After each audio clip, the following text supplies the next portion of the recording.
Hello, everyone. Today is Friday, December 24th, 2021.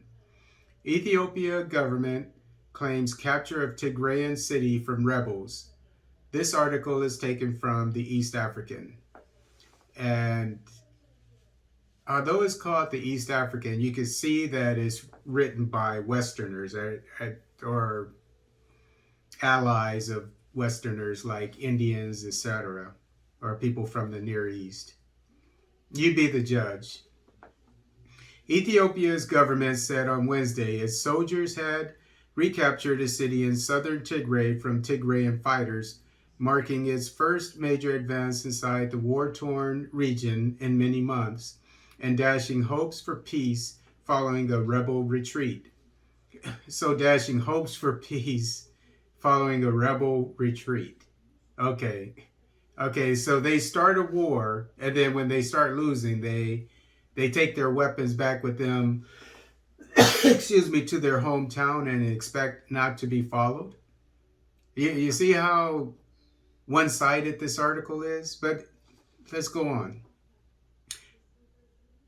The Tigray People's Liberation Front rebel group, which announced its withdrawal from Amhara and Afar regions this week and called for a ceasefire, did not immediately react to the government's claims. The government communication service said the gallant Ethiopian Defense Forces and the Amhara Region Security Forces, after sweeping the enemy force, have captured Alamata City, indicating that fighting would continue. Alamata City is at the southernmost part of Tigray region. So the Ethiopian Defense Forces are now in Tigray region. The Ethiopian National Defense Forces and the Amhara Region Security Forces, which are destroying the fleeing terrorist clique, are marching on Abergele, the government said, referring to a district in Tigray.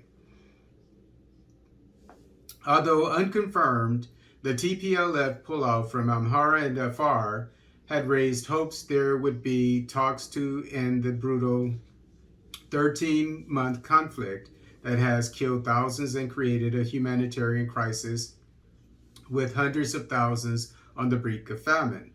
Both sides have been claiming major territorial gains in recent months, with the rebels at one point saying there were only 200 kilometers, 125 miles from the capital, Addis Ababa, which we all remember very well.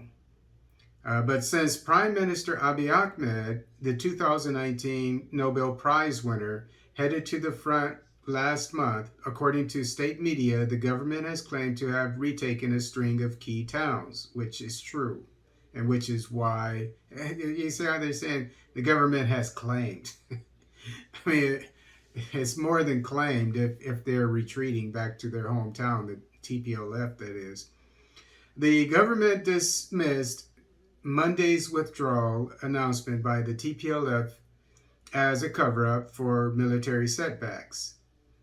And might I add that the government forces need to take the weapons away from the TPLF. This is something that this article is not going into. I mean, why would you leave them with the weapons? They could start the war again. It doesn't make sense. So, so they're thinking that it should be, things should be peaceful. No, things shouldn't be peaceful until their weapons are taken away from them, so they can't cause another uprising or another revolt against the government.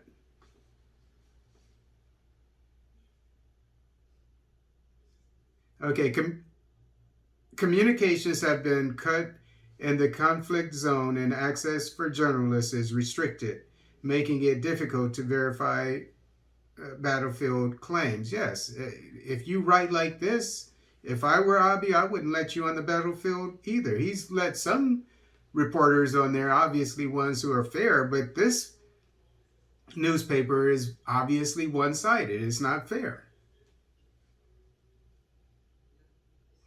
In a letter to UN Secretary General Antonio Guterres this week, TPLF leader Debretsion Gebremichael said he hoped the rebel pullout would be a decisive opening for peace.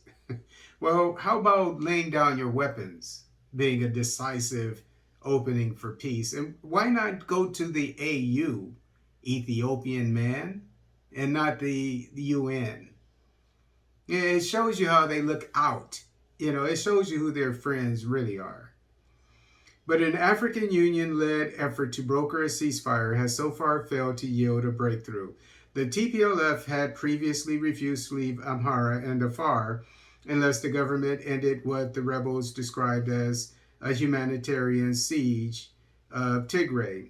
Aid workers have reportedly complained that security and bureaucratic hurdles are impeding access to the stricken region where some 400,000 people are thought to be on the verge of famine. The UN also suspended humanitarian flights from Addis Ababa to Tigray's capital, Mekelle, in October amid a campaign of government airstrikes in the region. The flights resumed in November as fighting escalated in October and fears rose of a rebel march on Addis Ababa. Alarmed foreign governments last month urged their citizens to leave Ethiopia as soon as possible. The fighting in Africa's second most populous nation has displaced more than 2 million people, and more than 9 million need food aid, according to UN estimates. There have been reports of massacres, mass rapes, and other atrocities by all sides, and the UN Human Rights Council last week ordered a probe into a wide range of alleged abuses, a move condemned by Addis Ababa. The war broke out in November. Check this out. This is how this could have been taken from a Western newspaper. These are all written by the same people, these globalists. Look at this. This could be taken from AP News, Reuters, BBC, Deutsche Welle, CNN, you name it. He accused his fighters. Okay, the war broke out in November last year when Abiy sent troops into Tigray to topple the TPLF. The region's ruling party, and say nothing of the federal government, right? Who cares about the federal government? It's the region's ruling party we care about, which had dominated national politics for 3 decades until he took power in 2018. I'm sorry, it's hard not to laugh at this. Let's backtrack. Okay, what caused the war was Abiy sent a general into Tigray region, whom the TPLF rejected. They rejected a military man, a general, a representative of the federal government. Okay, that's tantamount to treason.